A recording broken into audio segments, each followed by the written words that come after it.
ये friends and followers, welcome back. उम्मीद करता हूँ सब लोग बहुत अच्छे होंगे। आज मैं बात करने वाला हूँ, देखिए जब भी आप कोई प्रॉपर्टी खरीदते हैं तो उसमें आपको क्या क्या करना होता है उसके बारे में मैं आपको बताने वाला हूँ। और एक जो सबसे महत्वपूर्ण क्वेश्चन है लोगों का वो ये है कि अगर हमने वो डॉक्यूमेंट बना भी लिया और फिर जो सेलर है वो रजिस्ट्री नहीं करवाता है तो क्या करना चाहिए और वो क्यों इंपॉर्टेंट है, उसमें क्या क्या ब्यौरा होना चाहिए, उसके बारे में मैं आपको डिटेल देने वाला हूँ। दोस्तों आगे बढ़ने से पहले मैं आपको बताना चाहता हूँ, पिछले हफ्ते में काफ़ी बिजी रहा। जैसे कि मैंने अपनी कम्युनिटी पोस्ट पे भी डाला था तो मैं कोई वीडियो नहीं दे पाया, कोई अपडेट नहीं कर पाया आपको। तो यमुना प्राधिकरण के रिगार्डिंग में कुछ अपडेट आई हैं, वो मैं आपके साथ में शेयर करूंगा अगली वीडियो में। तो पहले मैं इस बारे में बात कर लेता हूं। तो देखिए मैं बात कर रहा हूं एग्रीमेंट टू सेल की। तो सबसे पहले हम बात कर लेते हैं कि एग्रीमेंट टू सेल का जो डॉक्यूमेंट है वो क्यों जरूरी होता है, उसकी क्या जो है महत्वपूर्ण बातें हैं जो हमको जाननी चाहिए। देखिए क्या होता है कि एग्रीमेंट मतलब एक तरीके का एक करार है, एक जो है आपसी समझौता है बायर और सेलर के बीच में। तो जब भी आप कोई प्रॉपर्टी खरीदते हैं तो उसको लेन देन करने से पहले आपको ये जो है एग्रीमेंट करवा लेना चाहिए।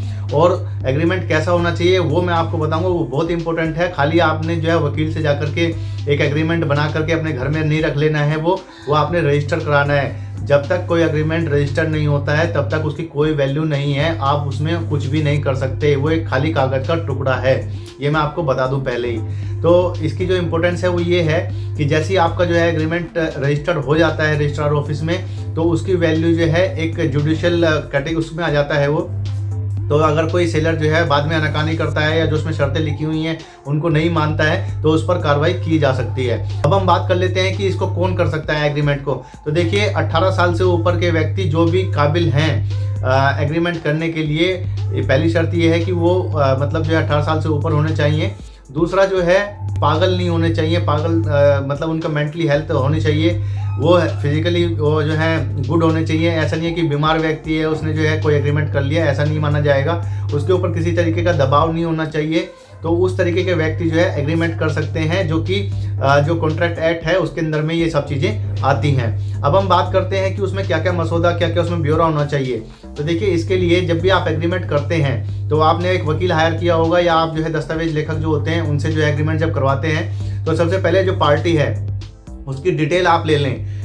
जो सेलर है उसकी डिटेल लेंगे, जैसे कि उसका नाम क्या है, उसके पिताजी का नाम क्या है, एड्रेस क्या है, ईमेल आईडी, फ़ोन नंबर वगैरह जो है, घर का पता वगैरह सब उसमें आप लेकर के रख लें। बेहतर है कि आप उसके आधार कार्ड की कॉपी ले लें और अपने भी आधार कार्ड की कॉपी लेकर के आप जो है उसमें डिटेल लिखी जाती है कि फर्स्ट पार्टी ये है, उसका ब्यौरा ये है, सेकंड पार्टी ये है जो लेने वाला है और उसका ब्यौरा ये है। उसके बाद में उसकी जो है प्रॉपर्टी की डिटेल आ जाती है जो आप खरीदना चाहते हैं, कि उसके जो चारों दिशाएं हैं उसके आसपास में क्या क्या चीज़ें हैं, किसका मकान है, गली है या स्कूल है, क्या चीज़ है, वो सारा उसमें ब्यौरा दिया जाता है। कितने साइज़ का है, कितने मंजिल का बना हुआ है, कितने कमरे हैं, कहाँ पर क्या लगा हुआ है, सारी डिटेल जो है आपको एक एक डिटेल उसमें लिखवानी चाहिए, क्योंकि ये आगे चल करके आपको ये फ़ायदा देती हैं। इसके बाद में जो तीसरी चीज़ आ जाती है वो आती है गवाह की। तो इसमें देखिए 2 गवाह आपके पास में होने बहुत ज़रूरी हैं। उसके बाद में इसमें जो है आपकी जो कंसिडरेशन अमाउंट जो आपने तय करी है बैठ के पहले कि भाई मैं ये प्रॉपर्टी इतने रुपए में खरीदने वाला हूँ, वो उसमें लिखी जाती है।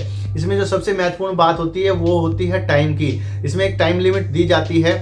सेलर जो होता है बायर उसको बताता है कि भाई मेरे को इतने टाइम में ही आपको मकान खाली करके दे देना है। वो टाइम उसमें साफ साफ मेंशन होना चाहिए। और ये जो है कब एग्रीमेंट कब किया जा रहा है, किस डेट में, किस टाइम पे किया जा रहा है, किसके द्वारा किया जा रहा है और किन गवाहों के मौजूदगी में किया जा रहा है, वो सब उसमें डिटेल होनी चाहिए। तब जाकर के आपका ये एक अच्छा सा एग्रीमेंट एग्जीक्यूट होता है। इसके बाद में सब पेज पर जो है आपके जो सेलर हैं और बायर हैं उनके साइन होंगे और सबसे आखिरी पेज पे 2 गवाह के साइन आपने करवाने होते हैं, 2 जो विटनेस होते हैं उनके साइन कराने होते हैं। और इसमें सबसे अच्छी बात ये रहेगी कि अगर आप विटनेस के भी जो आधार कार्ड ले लें उसमें अटैच कर लें, उनका डिटेल जो है उसमें दे दें तो काफ़ी अच्छा रहेगा। क्योंकि आने वाले टाइम में अगर सेलर किसी भी तरीके की गड़बड़ी करता है या उसमें आनाकानी करता है तो उसके ऊपर कानूनी कार्रवाई की जा सकती है। अब बात आती है उसमें शर्तों की। तो देखिए जब भी एग्रीमेंट करते हैं उससे पहले आप जो है सेलर के साथ में, यानी कि जो बायर है वो सेलर के साथ में कुछ शर्तें तय कर लेता है। म्यूचुअल अंडरस्टैंडिंग होती है, यानी आपसी सहमति के साथ में उसमें जो क्लाउजेज लिखे जाते हैं कि 1 2 3 क्या क्या उसमें होना चाहिए और क्या क्या नहीं होना चाहिए। जैसे कि आपको मैं बता दूं मोटा मोटी, आप यहाँ पे स्क्रीन पे देख भी पा रहे होंगे कि ये इस तरीके का होता है एग्रीमेंट टू सेल और ये कितने रुपए का होता है वो मैं आगे बताऊंगा आपको। इसमें आपको देना पड़ेगा कि आप जो है पहले जो है बुकिंग के टाइम पे कितनी अमाउंट दे रहे हैं, बाद में कितनी देंगे, मिड में कितनी देंगे, रजिस्ट्रेशन के टाइम पे कितनी देंगे, कब्जा कब दिया जाएगा और जो है कैश में कितना होगा और जो है आपका ऑनलाइन NEFT या RTGS से कितना कितना कैसे कैसे होगा, वो सारी चीज़ें उसमें लिखी जाती हैं और किस किस डेट में होगा वो उसमें लिखा जाता है। अगर आपका कोई एजेंट है यानी कि जो प्रॉपर्टी डीलर होते हैं उसकी कितनी जो है परसेंटेज आपको देनी है, आपके हक में कितनी आती है या सीलर कितनी देगा, वो सारी चीज़ें उसमें लिखी जाती हैं, तब जा करके ये एक पूरी तरीके का बनता है। अब एक सवाल आता है कि क्या हमारे को एग्रीमेंट का रजिस्ट्रेशन कराना चाहिए या नहीं कराना चाहिए।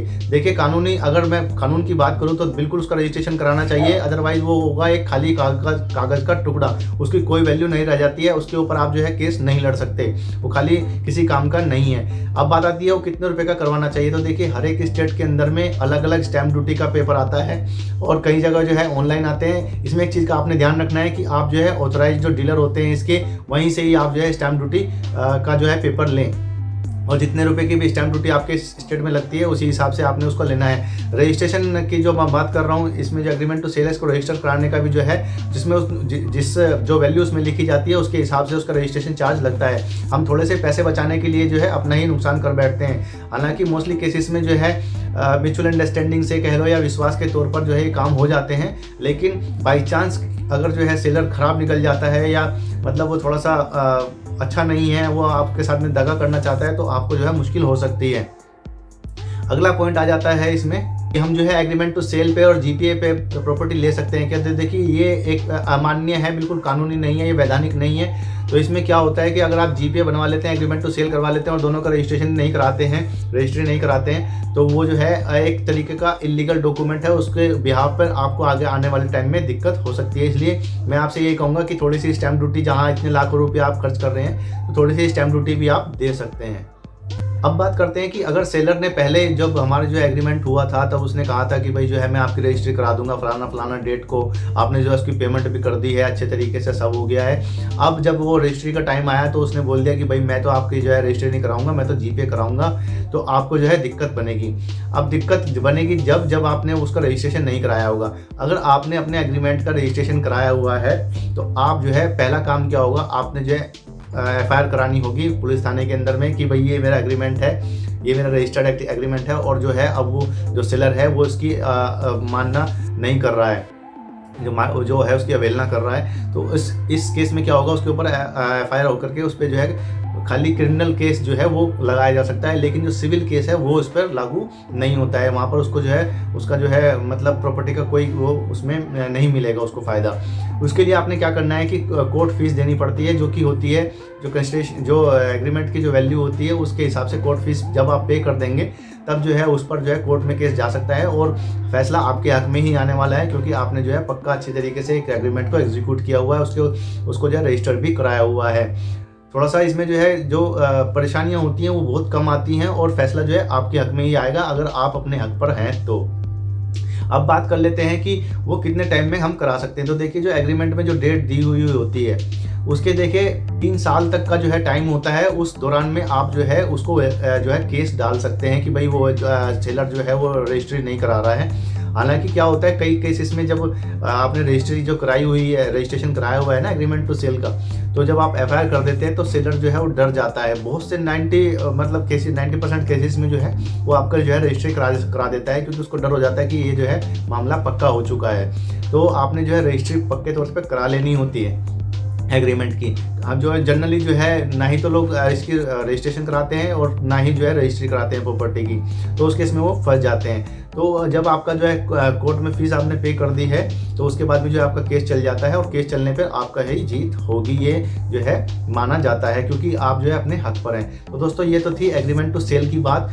ये चीज़ का ध्यान रखना, जो मैंने बताई हैं, थोड़े से पैसे ज़रूर लगते हैं लेकिन आपका जो है काम पक्का हो जाता है। नेक्स्ट वीडियो जो है वो मैं देने वाला हूँ येड़ा के बारे में, उसकी जो कोई अपडेट है वो मैं अब थोड़ी देर में आपको दे देता हूँ। तो बने रहिएगा मेरे साथ में। दोबारा से मैं इसमें एक्टिव हो गया हूँ, पिछले कुछ टाइम में थोड़ा सा बिजी रहा था, तो नई अपडेट देता रहूँगा। बने रहिए। जय हिंद।